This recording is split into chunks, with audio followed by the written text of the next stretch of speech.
Tempo da Quaresma, quarta semana, sábado. 32. Difundir a doutrina de Cristo. 1. Os ensinamentos de Cristo. Todos os cristãos devem dar testemunho da sua doutrina. 2. Imitar o Senhor. Exemplaridade. Aproveitar as ocasiões. 3. Diversidade de formas de difundir os ensinamentos de Cristo. Contar com situações difíceis. 1. Este é realmente o profeta que havia de vir. Jamais homem algum falou como ele. O Senhor fala com grande simplicidade das coisas mais profundas, e sempre o faz de modo atraente e sugestivo. As suas palavras são compreendidas tanto por um doutor da lei, como pelos pescadores da Galileia. A palavra de Jesus é grata e oportuna. Insiste com frequência na mesma doutrina, mas procura as comparações mais adequadas aos que o ouvem. O grão de trigo que deve morrer para dar fruto, a alegria de encontrar umas moedas perdidas, a descoberta de um tesouro escondido.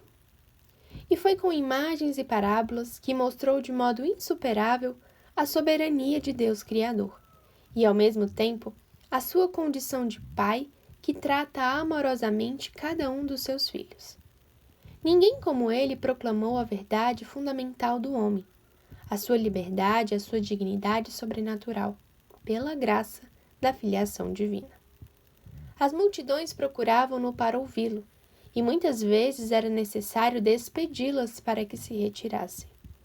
Também hoje, as pessoas estão sedentas das palavras de Cristo, as únicas que podem dar paz à alma, as únicas que ensinam o caminho do céu. E todos os cristãos participam dessa missão de dar a conhecer o Senhor. Todos os fiéis, desde o Papa até o último batizado, participam da mesma vocação, da mesma fé, do mesmo Espírito, da mesma graça. Todos participam ativa e corresponsavelmente, dentro da necessária pluralidade de ministérios, da única missão de Cristo e da Igreja.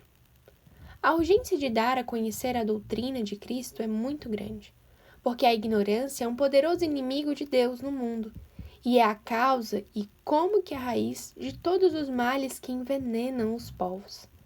Cada cristão deve dar testemunho, não só com o exemplo, mas também com a palavra da mensagem evangélica. E para isso, devemos aproveitar todas as oportunidades, sabendo também provocá-las prudentemente, que se apresentem no convívio com os nossos familiares, amigos, colegas de profissão, vizinhos. Com as pessoas com quem nos relacionamos, mesmo que seja por pouco tempo, durante uma viagem, num congresso, ao sair de compras. Para quem deseja percorrer o caminho que conduz à santidade, a sua vida não pode ser como uma grande avenida de ocasiões perdidas, pois o Senhor quer que as nossas palavras sirvam de eco aos seus ensinamentos, para assim sacudir os corações. É certo que Deus respeita a liberdade humana, e pode haver pessoas que não queiram dirigir os seus olhos para a luz do Senhor, mas muito mais forte e abundante e generosa é a graça que Jesus Cristo quer derramar sobre a terra, servindo-se, agora como antes e como sempre, da colaboração dos apóstolos que ele mesmo escolheu para que levem a sua luz a toda parte. 2. Ao empreendermos este apostolado da doutrina, teremos de insistir com frequência nas mesmas ideias e de esforçar-nos por apresentar os ensinamentos do Senhor de forma atraente. Não há nada mais atraente. O Senhor está à espera das multidões, que também hoje andam como ovelhas sem pastor, sem guia e sem rumo, confundidas entre tantas ideologias caducas. Nenhum cristão deve permanecer passivo, inibir-se, nessa tarefa que é a única verdadeiramente importante no mundo. Não há lugar para desculpas, não valho nada, não presto, não tenho tempo. A vocação cristã é vocação apostólica, e Deus dá a graça suficiente para podermos corresponder-lhe. Somos verdadeiramente um foco de luz no meio de tanta escuridão, Ou estamos ainda amordaçados pela preguiça ou pelos respeitos humanos? Se considerarmos na presença do Senhor que as pessoas que até hoje se cruzaram conosco no caminho da nossa vida tinham direito a que as ajudássemos a conhecer melhor Jesus, certamente nos sentiríamos espicaçados a ser mais apostólicos e a vencer os obstáculos daqui por diante. Oxalá não haja nunca pessoas que nos possam censurar, nesta vida e na outra, por as termos privado dessa ajuda, e que ninguém nos possa dizer: não tive quem me desse um pouco de luz no meio de tanta escuridão. A palavra de Deus é viva e eficaz, mais penetrante que espada de 2 gumes, chega até o mais fundo da alma, a fonte da vida e dos costumes dos homens. Certo dia, narra o evangelho da missa de hoje, os judeus enviaram os guardas do templo para prender Jesus.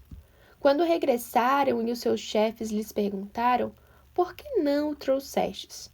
Os guardas responderam: jamais homem algum falou como esse homem. É de supor que esses homens simples tivessem permanecido um pouco de tempo entre os ouvintes, à espera do momento oportuno para prender o Senhor, mas ficaram maravilhados com a doutrina que escutaram. Quantos mudariam de atitude se nós conseguíssemos dar-lhes a conhecer a figura de Cristo, a sua verdadeira imagem, tal como a nossa mãe, a Igreja, a professa?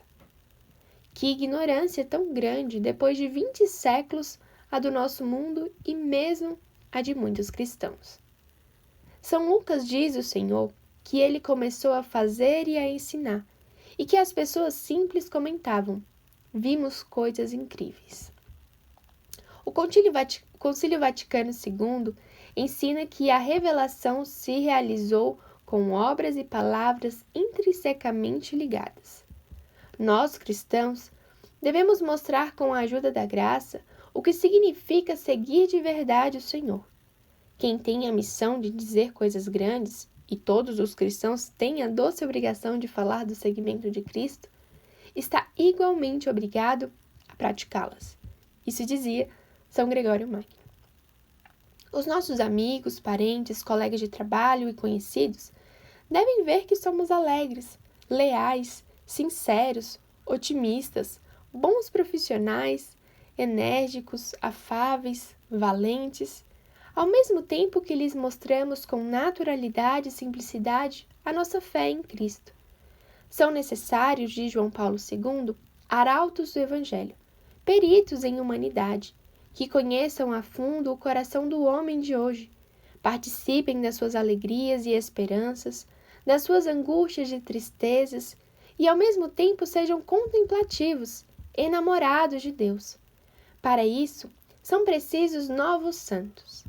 Devemos suplicar ao Senhor que aumente o espírito de santidade na Igreja e nos envie novos santos para evangelizar o mundo de hoje. 3. Alguns não sabem nada de Deus, porque não lhes falaram em termos compreensíveis. São muitas as maneiras de dar a conhecer amavelmente a figura e os ensinamentos de Cristo e da Igreja, com uma conversa em família, participando numa catequese, defendendo com clareza, caridade e firmeza o dogma cristão numa conversa, elogiando um bom livro ou um bom artigo. Ou em certas ocasiões com o nosso silêncio, que os outros apreciam, ou escrevendo uma carta simples de agradecimento aos jornais por um artigo de bom critério, sempre faz bem a alguém, talvez de um modo que nunca nos tenha passado pela cabeça. Em qualquer caso, todos devemos perguntar-nos neste tempo de oração: como posso ser mais eficaz, melhor instrumento? De que ambiente, de que pessoas poderia aproximar-me se fosse menos comodista, se fosse mais enamorado de Deus e tivesse mais espírito de sacrifício? Devemos ter presente que muitas vezes teremos que avançar contra a corrente, como também o fizeram tantos bons cristãos ao longo dos séculos. Com a ajuda do Senhor, seremos fortes para não nos deixarmos arrastar por erros que estejam em voga, ou por costumes permissivos que contradigam a lei moral natural e a lei cristã. E também, nesses casos, falaremos de Deus aos nossos irmãos, os homens, sem perder uma só oportunidade. Vejo todos os acontecimentos da vida, os de cada existência individual e, de algum modo, os das grandes encruzilhadas da história, como outras tantas chamadas que Deus dirige aos homens para que encarem de frente a verdade, e como ocasiões que se oferecem aos cristãos para que anunciem com as suas próprias obras e palavras, ajudados pela graça, o Espírito a que pertence. Cada geração de cristãos tem que redimir e santificar o seu próprio tempo. Para isso, precisa compreender e compartilhar os anseios dos outros homens, seus iguais, a fim de dar-lhes a conhecer com dom de línguas como devem corresponder à ação do Espírito Santo, à efusão permanente das riquezas do coração divino. Compete-nos a nós, cristãos, anunciar nestes dias, a esse mundo a que pertencemos e em que vivemos, a mensagem antiga e nova do Evangelho. O Espírito Santo nunca deixará de nos iluminar, sobretudo nas situações mais difíceis, e sempre saberemos o que dizer e como nos comportar.